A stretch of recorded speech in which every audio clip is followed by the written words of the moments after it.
What you are looking at here is the Samsung Galaxy S20 Ultra, and there is a lot going on. It is big. It has 5G, 108 megapixel camera, 4 other cameras, a massive screen, a high refresh rate, a $1,399 starting price. It's just a lot. If there is a spec that you can think of for a phone, this phone is trying to beat that spec. The S20 Ultra goes big. I mean, you know, literally big. Look at the phone. And looking at it, I think one thing is blindingly obvious. Samsung feels like it has something to prove. Let's see if it can. The best word that I can come up with to describe the S20 Ultra is imposing. It has this giant camera bump on the back, which sometimes can be a problem on a table, but look, the thing looks like a Galaxy phone overall, just kind of taken to the limit. It is as large and nearly as heavy as pretty much any phone that I've ever used. It's a monolith. It sees your puny attempts at using a phone one-handed and it laughs at you. Now, the main reason this phone is as big as it is so that you can have this screen, which is 6.9 inches diagonally. And because this screen doesn't have a face unlock sensor on it, it can cover nearly the entire front of the phone. Now, I figured that I'd be annoyed at having to go back to an in-screen fingerprint sensor instead of face unlock, but I really wasn't. This sensor is fast and accurate enough for me, so I've got no complaints. But the real reason I think that this screen shows that Samsung has something to prove with the S20 Ultra is they finally added the option to switch it to 120 Hz refresh rate. Now, it comes out of the box at 60 Hz to save battery, but I hopped into settings and turned it on right away and never looked back because I think it has enough battery life to handle it. And 120 Hz really does make scrolling and screen animations look better and smoother. Samsung even says that it's not bothering with any variable refresh rate based on the content of the screen nonsense. It's just locked to 120. Oh, by the way, you can't have both 120 Hz and the phone's maximum 3200 by 1440 resolution, but I think the trade for 1080 by 2300 to get 120 Hz is totally worth it. And of course, the screen looks great. Looks great indoors, outdoors, at different angles, with HDR content. Samsung knows how to do this by now, and it's very good at it. And again, because it's nearly 7 inches diagonally, it looks good because it's just huge. But look, Samsung has already done the make the phone bigger than everybody else thing. That's not actually what the S20 Ultra is about. It's about being bigger in every way, not just size. And there is no better place to start talking about what that means than to just jump right into the biggest number of all, the 108 megapixel camera. So let's just get into it. If you count the depth sensor, there are 5 cameras on this phone, and 3 of them have just silly megapixel counts. The selfie camera is 40 megapixels. The telephoto is 48. The regular wide angle is 108 megapixels. The only camera that isn't out of bounds megapixel wise is the ultra wide, which is 12 megapixels. But the S20 goes further than that. So similar to what Huawei did on its phones, the telephoto lens here actually hits a prism and a mirror and redirects the light across the body of the phone into the sensor, like a periscope. It means that the phone can get real optical zoom all the way up to 4x and something really good up to 10x. Then there's this thing that Samsung calls space zoom, which pushes the zoom all the way out to 100x. That's one of the reasons that Samsung went with a 48 megapixel camera on the telephoto, so that it has more pixels to choose from when it starts cropping in. It also does this thing where it takes multiple photos to help get data from all the sensors to help. So how does all that tech work? Well, I tested this zoom against the iPhone 11 Pro and the Pixel 4 XL, both of which have telephoto lenses. And for fun, I threw in the Sony RX100 Mark VII. The Pixel 4 XL maxes at 8x zoom, so I just compared it at that level, and I used a tripod for all of these photos that you're looking at. I think the RX100 wins, but it's a standalone camera, so of course it's gonna. When you just look at the phones, the S20 Ultra embarrasses the iPhone, and I think it edges out the Pixel 4 too. So far so good, but what about this space zoom thing? Well, you can impress your friends with little whoa moments by zooming all the way into 100x, but truthfully, I think they look like splotchy messes at that zoom level. I was able to get some fairly nice stuff at 30x, usually by propping the phone on something stable, but it still looks like a phone photo to me. Okay, but what about just regular, plain old, non-zoom photos? Well, Samsung is doing some weird tech stuff here too. So by default, the 108 megapixel sensor makes 12 megapixel images because the hardware automatically combines 9 pixels into one big pixel. It's a process called binning.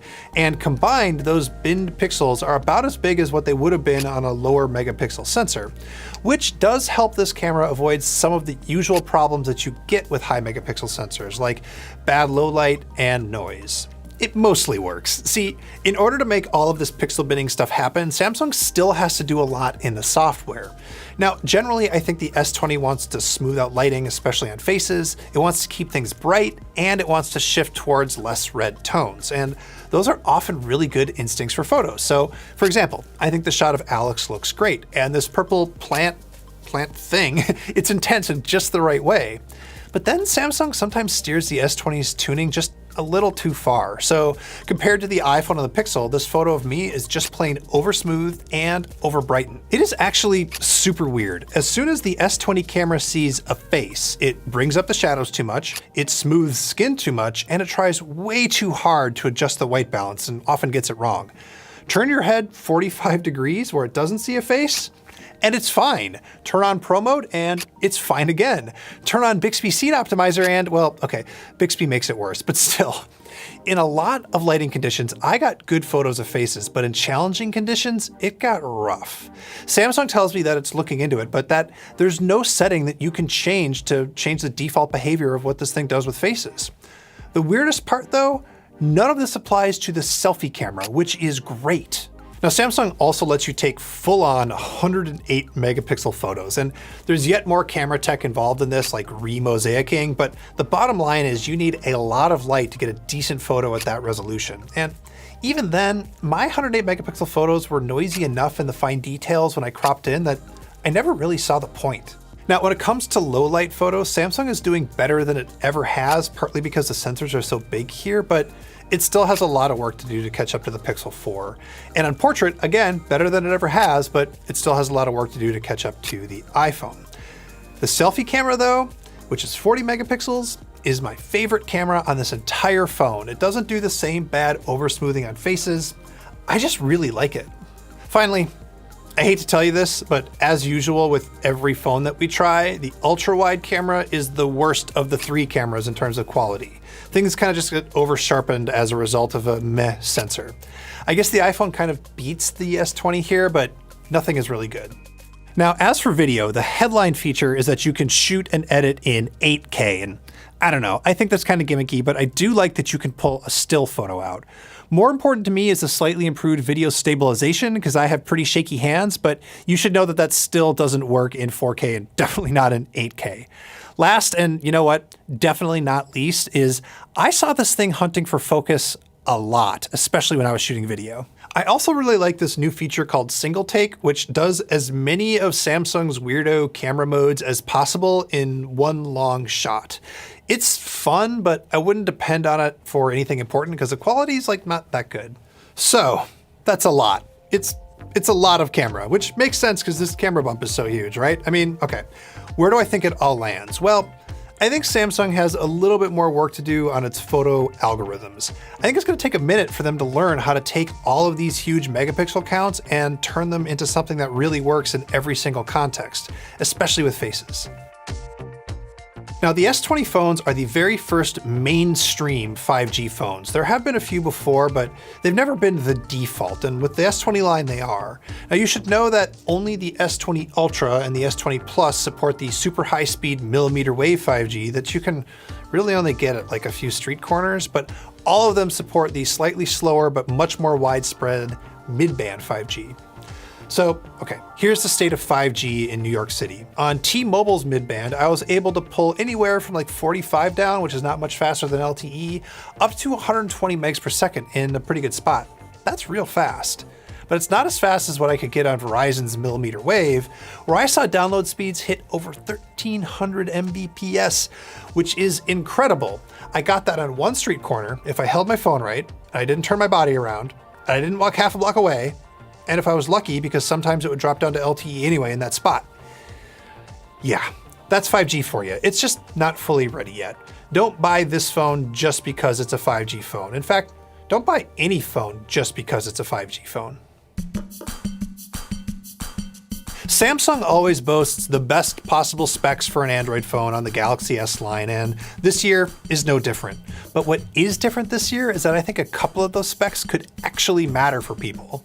I'm not talking about the Snapdragon 865 processor, which obviously is fast, but it's not in a way that I think people are really going to notice over the 855. What I mean are things like the battery. It's 5,000 milliamps here, which is huge and has let me run a full day with very heavy use. I've done it several times now. 5G might bring that battery life down a tick, but I was clearing 6 hours of screen time with the 120 Hz refresh rate turned on. The RAM matters too. You get 12 or 16 gigs of RAM depending on which model you buy, and that means that apps close less often in the background. And you can even pin apps to memory, which means that Android won't be able to close them in the background. This might seem like a weird power user feature, but let's be honest, this is a weird power user phone. Samsung is also sticking to its guns by offering expandable storage, and it's not keeping the headphone jack. And it is okay to be sad about that. Don't let anybody tell you different. The other side of performance is software, and for the most part, Samsung is doing a solid job with One UI on top of Android 10. I still like it, but Samsung is starting to Samsung it up a little bit with feature creep. Everything that it's ever made is still here, and too much of it is sitting in the settings tray, and it's ready to confuse you. There's Quick Share, which is like AirDrop, but only for Galaxy phones. There's Link Share, which lets you throw stuff online for a private link for people to download for a day or two. There's Music Share, which lets other people with Galaxy phones play their music on the Bluetooth device that's paired to your Galaxy phone. But it's not as weird as Samsung Daily, which sits next to the home screen and just doesn't really offer useful cards for anything. Or as weird as Bixby, which sits under a long press of the power button and is still just Bixby. Overall, the experience on the S20 Ultra is quite good, but it takes a day or two of dismissing prompts and turning off stuff that you don't want, which is super annoying. So, Galaxy S20 Ultra. Did Samsung prove that it could make the best screen on a smartphone? Yes, it did. Did Samsung prove that it could make 5G a mainstream feature for phones? Well, yes, it did, but that doesn't mean that your city or your carrier has it. Did Samsung prove that it could throw every single performance spec possible into a single phone? I mean, obviously it did. This is Samsung. It also proved, though, that it's starting to lose its restraint a little bit on software. But the biggest thing that Samsung had to prove is that it could stay in the camera fight and do so with big megapixel sensors and zoom. And I think on zoom, Samsung has proved that its hardware can beat Google and Apple at around 8x, but it's not magic enough to get something great beyond that. I'm more worried about how the camera treats faces though, because I think Samsung is still Samsung it up a little bit too much there.